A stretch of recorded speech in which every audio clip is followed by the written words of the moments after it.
Dobar dan Ivana i Filipe. Dobar dan, Sara. Nismo tako brzo očekivali vaš poziv. Mislim ja na vas, ne brinite.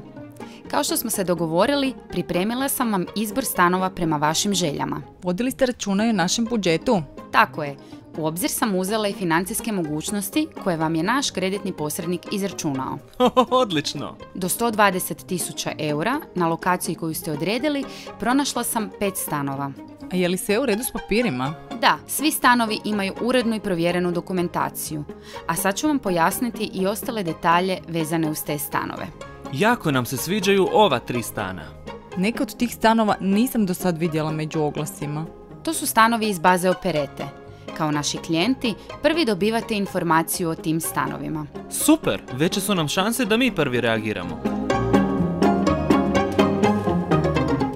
Sara je napravila odličan izbor stanova. Da, mi bi to sami teško odradili. Meni se jako sviđa onaj stan s balkonom. Već vidim cvijeće i ležaljku. I meni je taj stan najbolji.